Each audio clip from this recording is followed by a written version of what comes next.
है आपका हमारे चैनल पे एक बार फिर से। चलिए दोस्तों, देखते हैं ट्रायंगल के मोस्ट इम्पॉर्टेंट क्वेश्चंस। ये क्वेश्चंस एग्जाम में बार बार पूछे जाते हैं। अगर आपने ये वीडियो देख लिया तो ट्रायंगल से इस प्रकार के क्वेश्चंस अगर आपके एग्जाम में आ गए तो आप धुआं धुआं उड़ा दोगे। यकीन मानिए, ये क्वेश्चंस काफ़ी इंपॉर्टेंट है, बार बार एग्जामिनेशन में पूछे जाते हैं। तो चलिए शुरू करते हैं बिना किसी की। क्वेश्चन क्या बोल रहा है? त्रिभुज ए बी सी आंतरिक कोण सी और बाह्य कोण बी के कोण समद्विभाजक ई पर मिलते हैं। ठीक है, आप लोग पहले इसको बनाना जान लीजिए कि यहाँ पर तो बनाया गया ही है। हम फिर से इसको ड्रॉ कर दे रहे हैं। कह रहा है कि ट्रायंगल ए बी सी है। कोई भी ट्रायंगल ले लीजिए ए बी सी, जिसमें नाम हो गया ए हो गया, बी हो गया, सी हो गया। ठीक है, अब क्या कह रहा है कि आंतरिक कोण सी। तो आंतरिक कोण सी है दोस्तों, तो सी हम यहाँ पर लेंगे नहीं क्योंकि ये बाह्य कोण बन जाएगा। तो सी हम यहाँ पर लेंगे क्योंकि इसको आंतरिक बनाना है। ठीक है, तो हम यहाँ पर सी लेंगे। तो हम यहाँ पर सी लेंगे और यहाँ पे बी लेंगे क्योंकि ये अंदर का कोण है सी। तो आंतरिक कोण सी और बाह्य कोण बी के समद्विभाजक, समद्विभाजक मतलब दो बराबर भागों में बांटेंगे, ये वाला। और अगर इसको हम बढ़ा दें तो इसका ये वाला पार्ट। ठीक है, ये समद्विभाजक है, ये इसका समद्विभाजक है, मतलब दो भागों में बराबर भागों में बांटेंगे। ये कहाँ पर मिल रहे हैं दोस्तों? ये ई पर मिल रहे हैं, ई पर मिल रहे हैं। ठीक है, अब कह रहा है कि हमें बताना है कि बी ई सी जो होता है हमेशा जो होता है वो हाफ ए के बराबर होता है। मतलब एंगल बी ई सी, ये वाला एंगल जो होगा एंगल ए का आधा होगा। ठीक है, देख लीजिए, अगर ये वाला दोस्तों एंगल ए मान लेते हैं, अगर हम एंगल एंगल ए को अगर हम लोग मान लेते हैं 40 डिग्री, तो ये वाला हमेशा 20 डिग्री होगा। ठीक है, ये वाला हमेशा कितना डिग्री होगा? एंगल ई 20 डिग्री होगा। अगर हम ए को 80 डिग्री मानते हैं तो ये वाला हमेशा 40 डिग्री होगा, हमेशा 40 डिग्री होगा। तो यही ये बोल रहा है। इसी का उल्टा भी हो जाएगा। अगर इसका अपोजिट अगर हम लोग करेंगे तो अपोजिट में क्या आ जाएगा हमारा? अपोजिट अगर हम लोग इसका करेंगे तो कह रहा है कि अगर ये मान लीजिए 20 डिग्री है, ठीक है, तो ये हमेशा 40 डिग्री होगा। ये ध्यान रखिएगा क्योंकि ये बाह्य समद्विभाजक हैं, दोनों कोण ई पर मिलते हैं। तो अब आते हैं क्वेश्चंस की तरफ। आपने देख लिया ये कैसे होता है, अब क्वेश्चंस की तरफ आते हैं। क्वेश्चन में क्या कह रहा है? क्वेश्चन में कह रहा है कि दी गई आकृति में A D A C C A B का समद्विभाजक है। मतलब ये वाला पार्ट जो है A D C A B का समद्विभाजक है, मतलब दो बराबर भागों में बांट दे रहा है। और C B F B D सम सी बी एफ का समद्विभाजक है, दोनों समद्विभाजक है। अभी आपने पढ़ा था, अगर सी पर मान लीजिए 34 डिग्री बन रहा है, सी पर 34 डिग्री बन रहा है, तो ए डी बी पर कितना बनेगा? आपने ये जान लिया था दोस्तों कि अगर यहाँ पर 34 बनेगा तो उसके अपोजिट साइड क्या बनेगा? उसका हाफ बनेगा। मतलब कि ये अगर यहाँ पर 34 डिग्री बन रहा है तो यहाँ पर कितना बनेगा? उसका आधा बनेगा, मतलब 17 डिग्री बनेगा। ठीक है, डायरेक्ट हम लोग आधा कर देंगे, 17 डिग्री हमारा क्या हो जाएगा? आंसर हो जाएगा। यही डायरेक्ट क्वेश्चंस आपके एग्जाम में आ जाते हैं, तो आपको दिक्कत कर देगी अगर आप इसको पढ़े नहीं होगे तो। ठीक है, तो ये समद्विभाजक का नियम था। चलते हैं अब अगले नियम पे। देखिए दोस्तों, इस क्वेश्चन में क्या कर रहा है? ए बी सी एक ट्रायंगल है। हम लोग पहले ट्रायंगल बना लेते हैं आपको समझाने के लिए, क्योंकि कभी कभी एग्जामिनेशन में ट्रायंगल दिया नहीं रहता है। तो हम लोग बना लेते हैं। ए बी सी एक ट्रायंगल है, बन गया हमारा। ए ई ए का कोण समद्विभाजक है। अगर हम लोग कोई भी एंगल ले ले रहे हैं, ए ई यहाँ पर ले ले रहे हैं, तो ए ई जो है ए का समद्विभाजक है। मतलब ए ई जो है दो भागों में बांटा गया है। अब क्या कर रहा है? ए डी बी सी पर परपेंडिकुलर है, मतलब ए डी परपेंडिकुलर भी है। यहाँ पर परपेंडिकुलर डाल ले रहे हैं, ए डी परपेंडिकुलर है बी सी पर। तो डी ए ई जो होता है वो आधा होता है किसका? सी माइनस बी का। मतलब कि अगर डी ए ई ये वाला एंगल देखा जाए, ये वाला एंगल हमेशा आधा बनेगा किसका? एंगल बी, और एंगल सी का आधा कर देंगे तो डी ए ई आ जाएगा। जैसे कि अगर दोस्तों यहाँ पर 50 डिग्री दिया गया है, यहाँ पर 40 डिग्री दिया गया है, तो दोनों को प्लस करके हाफ कर देंगे। मतलब 50 और 40 90 होता है, 90 का आधा कितना होता है? 45 होता है। तो उसका जब आधा करेंगे तो हमारा क्या आ जाएगा, ये DAE आ जाएगा, मतलब ये 45 डिग्री आ जाएगा। उम्मीद है अब आपको समझ में आ गया होगा। यही ये कह रहा है कि अगर दो ठो, पहले तो उसने समद्विभाजक किया, फिर उसके बाद परपेंडिकुलर भी डाला, तो जो बीच का एंगल बनेगा तो वो एंगल भी एंगल सी का हाफ बनेगा। ठीक है, ये कॉन्सेप्ट था। अब आते हैं सवाल की तरफ। सवाल हमारा क्या कह रहा है कि ABC एक ट्रायंगल है जिसमें बी 78 डिग्री है। देख लीजिए बी 78 डिग्री है। फिर AD ए का समद्विभाजक है, AD इसका समद्विभाजक है, मतलब AD दो बराबर भागों में बांटेगा ए को, जो BC को D पर मिलता है। फिर AE BC पर परपेंडिकुलर है, AE भी परपेंडिकुलर है BC पर। अगर DAE 24 डिग्री है, DAE 24 डिग्री है, मतलब ये इसने इसको ही दे दिया दोस्तों, DAE, मतलब ये छोटे वाले एंगल में DAE को 24 डिग्री दे दिया। तो हमें फिर पूछ रहा है कि इसका माप क्या होगा, C का।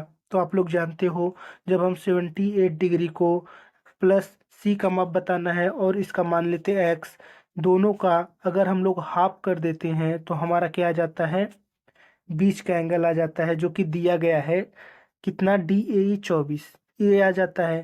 तो हमसे पूछा है C का माप क्या होगा। ठीक है, तो कैसे भी दे ले, आपको कंसेप्ट पता रहेगा, आप कर लोगे, क्योंकि B और C का हाफ जो होता है, C को हमने X माना, तो B और C का हाफ मतलब 78 प्लस X का हाफ जो है 24 के बराबर है।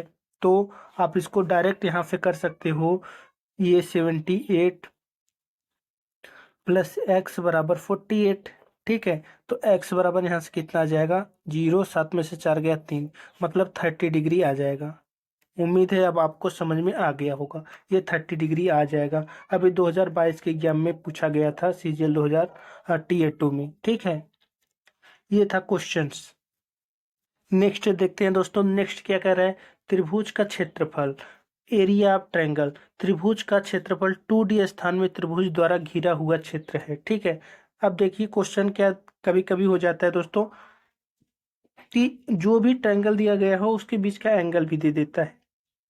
ठीक है, तो एंगल दे देता है, मतलब A और C दिया, इसके बीच का एंगल दिया, तो हम लोग क्षेत्रफल कैसे निकालेंगे। मान मान लेते हैं हमारा क्या है, B और C साइन डी, B और C साइन डी, मतलब B ये हो गया और C ये हो गया, इसके बीच का एंगल, मतलब 1/2 BC साइन डी। इसी प्रकार अगर देखा जाए 1/2 AC साइन C, इसको भी निकाल सकते हो, 1/2 AB साइन ए, ऐसे निकाल सकते हो। तो चलिए दोस्तों, जब भी साइन दे दिया जाए बीच में तो कैसे निकालते हैं, उम्मीद करते हैं इतना समझ में आ गया होगा। अब एक क्वेश्चन से देख लेते हैं। जैसे कि मान लीजिए दिया गया है, त्रिभुज का क्षेत्रफल ज्ञात करना है, जिसमें दो भुजाएं दी गई हैं 4 और 5, उनके बीच का एंगल भी दिया गया है 45 डिग्री। तो आपको पता है, जब दो भुजाएं दी गई हैं 4 और 5, तो हम लोग देख लेते हैं, भुजाएं 4 हो गई और 5 हो गई, उसके बीच का एंगल दिया गया है साइन 45 मतलब 45, तो 1/4, फाइन 45 का मान रखेंगे तो 1/√2 होगा। √2 होगा दोस्तों, तो 2 दूनी 4 होगा, यहाँ से ये काटेंगे इससे, तो ये √2 बन जाएगा, तो 5√2 आंसर आ जाएगा हमारा यही। ठीक है, तो ऐसे क्वेश्चंस को ऐसे कर लेते हैं। उम्मीद है समझ में आ गया होगा। अब आते हैं समबाहु त्रिभुज की तरफ। समबाहु त्रिभुज आप लोगों को सबको पता होगा, समबाहु त्रिभुज जिसमें सभी साइडें बराबर होती हैं, समबाहु त्रिभुज होता है। इससे काफी एग्जाम में क्वेश्चंस पूछे जाते हैं। अब देख लेते हैं इसके कुछ इंपॉर्टेंट फार्मूलास के बारे में समबाहु त्रिभुज का।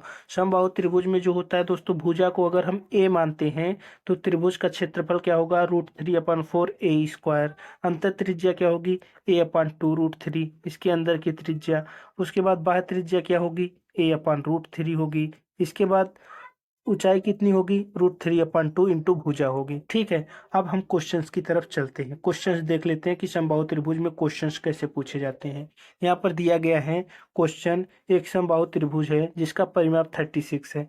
आपको पता है कि समबाहु त्रिभुज में सभी भुजाएं बराबर होती हैं, परिमाप 36 दिया है गया है, तो एक भुजा मतलब ए का मान कितना हो जाएगा, 12, इतना हो जाएगा। ऊंचाई जो है 6√3 दी गई है, तो क्षेत्रफल हमें बताना है। क्षेत्रफल आप सभी लोगों को पता है, अभी आपने पढ़ा, √3/4 इंटू A²। A² का मतलब 12 इंटू 12, अभी आप लोगों ने पढ़ा। ऊंचाई से कोई मतलब नहीं है क्योंकि हमें भुजा चाहिए था, भुजा पहले ही पता है। 4 3 जा 12, 12 36, 36√3 हमारा आंसर आ जाएगा। ठीक है, ये है समबाहु त्रिभुज का कॉन्सेप्ट। अगला देख लेते हैं। कभी कभी ऐसे भी क्वेश्चन पूछा जाता है समबाहु त्रिभुज में।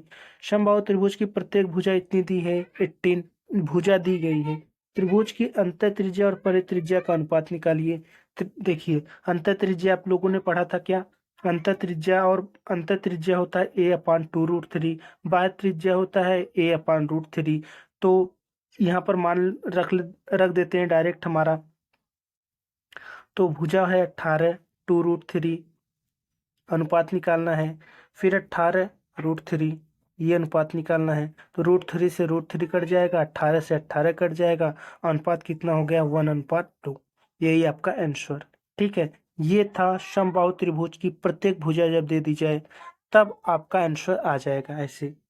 ठीक है, ये लास्ट क्वेश्चन है दोस्तों, काफी इंपॉर्टेंट फार्मूला है ये, इसको देख लेते हैं। हम यहाँ पर फार्मूला डिस्कस कर रहे हैं जो शॉर्ट ट्रिक में काफी इंपॉर्टेंट होती है। देखिए, कोई भी समबाहु त्रिभुज दिया गया है, उसके अंदर कोई बिंदु P है। P से भुजा AB BC और इसी पर डाले गए लंब का योग त्रिभुज की ऊंचाई के बराबर होता है। ठीक है, अब देखते हैं। कोई एक समबाहु त्रिभुज है, मतलब ये वाला साइड, ये वाला साइड और ये वाला साइड सभी बराबर है। कोई बिंदु P है। P से डाले गए कोई भी भुजा की लंबाई जो होगी, उनके हाइट मतलब h1 h2 h3 का √3/2a के बराबर होगी। ठीक है, √3/2a के बराबर होगी। जैसे यहाँ पर एक क्वेश्चन दिया गया है। क्वेश्चन क्या दिया गया है? एक समबाहु त्रिभुज है, ओ है, ओ समबाहु त्रिभुज है, मतलब इसकी साइड और इसकी साइड बराबर है, सभी साइडें बराबर है। अंदर जो है ओ पे भुजा की लंबवत दूरी भी दी गई है, √3, 2√3 और 5√3। तो हमें बताना है क्या त्रिभुज का परिमाप क्या होगा। त्रिभुज का परिमाप क्या होगा, हम पहले भुजा निकाल देते हैं। जैसा कि आप लोग जानते हो कि समबाहु त्रिभुज की भुजा क्या होती है कि अगर कोई फार्मूला ये होता है √3/2 a बराबर जो होगा सभी साइड का योग, मतलब √3, 2√3 और 5√3। जब इनका सम कर लेंगे तो हमारा कितना आ जाएगा दोस्तों? 5 2 7, 7 1 8, 8√3, 8√3 आ गया हमारा। तो यहाँ से √3 से √3 कट गया। ए बराबर कितना हो गया? 8 दूनी 16 हो गया। जब 16 हो गया, क्या इसकी एक साइड 16 हो गई, तो इसका परिमाप कितना होगा? 16×48, क्योंकि 3 साइड रहती हैं तो 16 32 16×48 इसका क्या हो जाएगा? आंसर आ जाएगा। ठीक है, उम्मीद है इतना आपको समझ में आ गया होगा। आपको कुछ नहीं करना है, ये वाला भाग जो होगा वो √3/2 ए के बराबर कर देना है बस। जब ए का मान आ जाएगा मतलब उसकी एक साइड आ जाएगी, तो जब एक साइड आ जाएगी तो उसका परिमाप आप लोग निकाल सकते हो। Thank you very much video देखने के लिए, और बताइएगा ज़रूर वीडियो कैसा लगा। Thank you very much.